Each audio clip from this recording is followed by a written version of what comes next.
I am Brian of London, but as you can see, I am not in London right now. I made Aliyah. 8 years ago, I moved from London to Israel. I thought maybe I'll tell a nice story, something about taking my kids to play in the snow in Neve Daniel, along with my mother-in-law, who'd managed to live her entire life in Israel, born of Israeli parents, and never actually managed to go to Gush Etzion. She hadn't left that Tel Aviv bubble and crossed over that magical green line that everyone has gone on about for no reason that we can readily remember.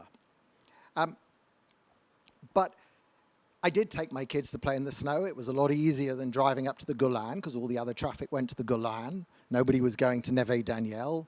We were there in an hour. It's very easy. Played in the snow, put the kids back in the car, drove home. Easy, not without the 6 hours traffic. But that makes me think, why do we have misconceptions about Israel, even amongst Israelis? I can understand the international world. But I'll go back now, over 8 years ago, to why I left Britain.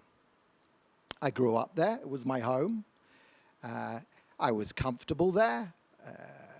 But things started happening that I started to feel uncomfortable around the people who I'd grown up with. One day, this is probably in about 2005, 2006, I made a conscious decision to show some of my British, non-Jewish friends a film that had been made by Professor Landis. Professor Landis made a film about Mohammed Al Durah. Now, you might remember that name. Mohammed Al Durah was a little kid who, allegedly, was shot and killed. And this happened in September 2000.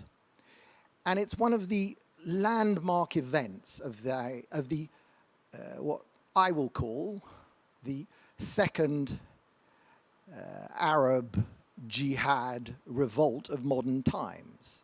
I won't use another word.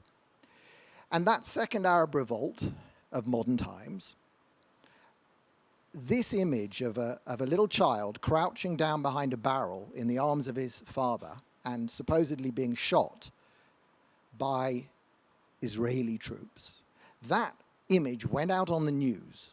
It went out on the news first in France and then across basically the entire world. It eventually made its way onto a postage stamp. It's an image many parts of this country and in fact the whole Arab and even Muslim world. And it was even cited by Osama bin Laden in his 9/11 explanation video. The death of one child, one. Why was it so important and how did it get amplified? And I showed this video that my friend had made explaining that they had been filming for 2 days, and out of the 2 days of filming, all sorts of staged events, people being bundled into ambulances and shots coming from all sorts of directions. After 2 days, they'd come up with this footage of this one child.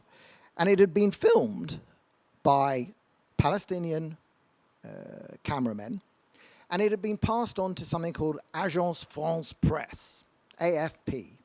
Who is AFP? AFP is one of the big three, I would say, big three television news and not just television, but news consolidating agencies. So now I'll move on to the real center of the story. And I'm going to jump back even 2 years, 2003, the very start of the Gulf War. I was a management consultant in London. That was my career.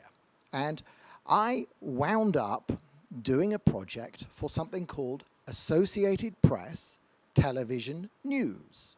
You've all heard of AP, Associated Press. APTN is the television part, and they do pretty much the same job. And what is the job of a newswire?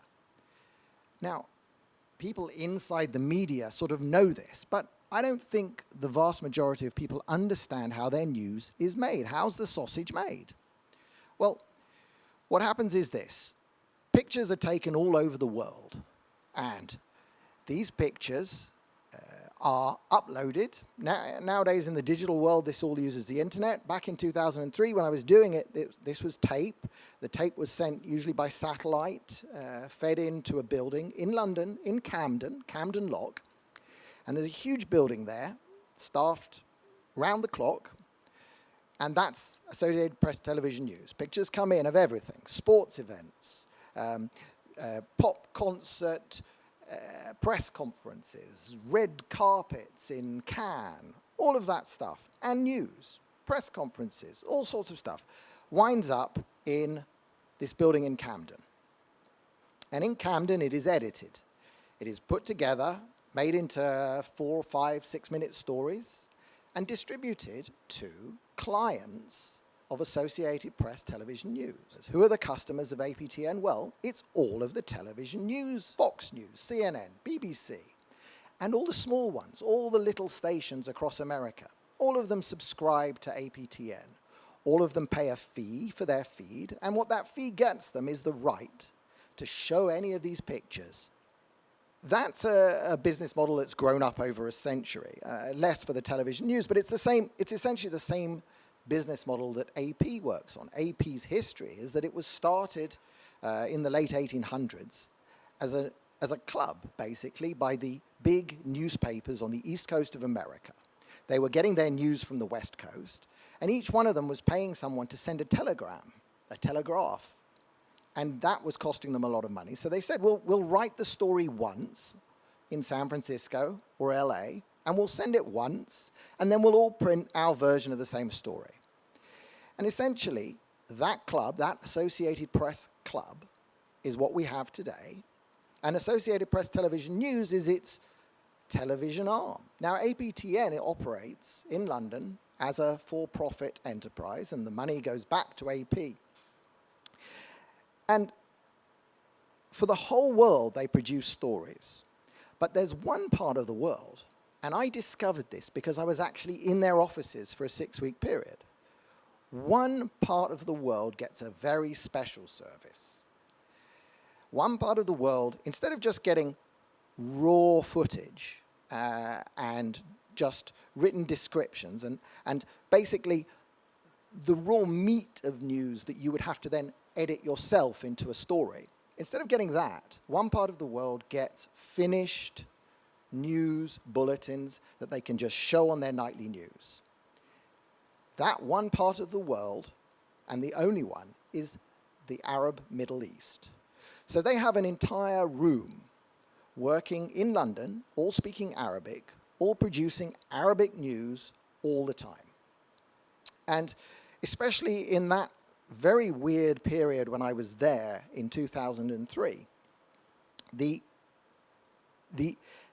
what was on the screens was the outbreak of this Gulf War. What was on the screens was the Palestinians here protesting. It was Israeli crackdowns on Palestinians protesting. It was all of the pictures that you are familiar with, because they were good, they were strong, they were video that tore at the heartstrings. And that room full of Arabic journalists was as big as the room that did the television for the entire world. So think of this. In London, you have 2 rooms, one for the whole world, one just for the Middle East. And the Middle East room is producing stuff tailored to the tastes and the needs of the rulers of the Arab world. And what do they want to show their people? They want to show their people poor, oppressed Palestinians, because it's one of their methods of control. One of their methods of control is, however bad you think you've got it in this emirate, it's far worse under the Jews. That's what they showed. And what I discovered was that as jobs came up in one room or the other, there was total cross-population. So the room full of Arabic speakers doing the Arab news would send people across to the room doing the news for the entire world. And I couldn't really believe what I'd seen. And it took me some years, I guess, to process what I believe this was. What it means is that pro-Israel stuff. You want to film pro-Israel stuff back in that day? You'd never get it through. It would be dropped either at the bureaus at this end, and if it did make it through a bureau in Jerusalem, it would get dropped on the floor in Camden. It just wouldn't get out.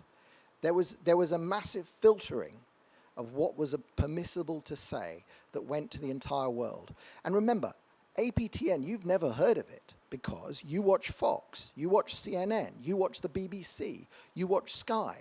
All of these are getting their pictures from APTN and Reuters, which I don't have personal experience at Reuters, but all of them get this filtered news. And this shocked me to the core because I understood back then, and this was pre-YouTube, remember, I understood this was not, there was no way that this was going to allow us to get a fair hearing about Israel. How did this come to pass? Now, you can say that it was accidental, and I, for some time, thought that perhaps this was accidental. But I came to know a woman called Batya Or, and Batya Or had written a book in 2002 called Islam and Dimitude. And I felt that there was something in there that really struck a chord with me, knowing what I knew about APTN.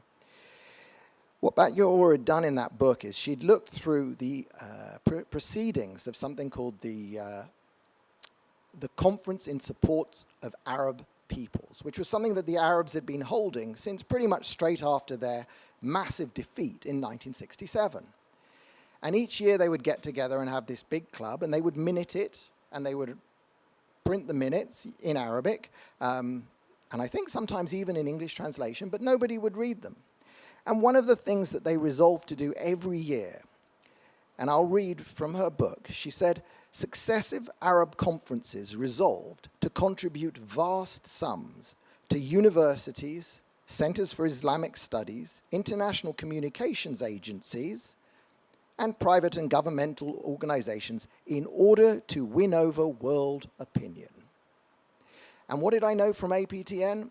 I knew that APTN's profitability was massively, massively skewed towards this Arab service. The Arab countries paid a vast amount more for their full-featured service than even the BBC or CNN were paying for their service, which made the Middle East part much more profitable.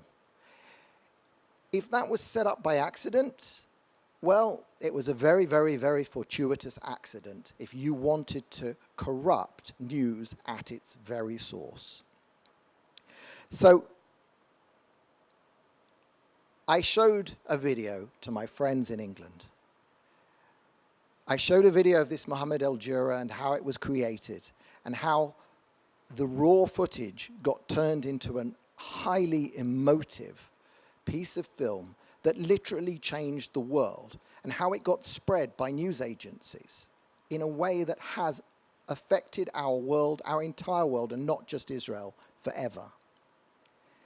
And my best friend at the time, and I really have little contact since then, said to me, if they're this good, and by them he meant the people producing the video, if they're this good, you're effed. And that was when I started to think I didn't want to live in the UK anymore. I wanted to come here, be with my people, in the indigenous land of the Jews, a land where we talk about having all the marks of indigenousness, blood, culture, language, land, and spirituality.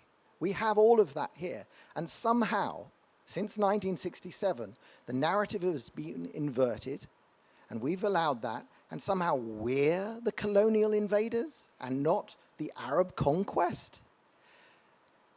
But I can see in my head how that got inverted. It was deliberate. It happened on our watch.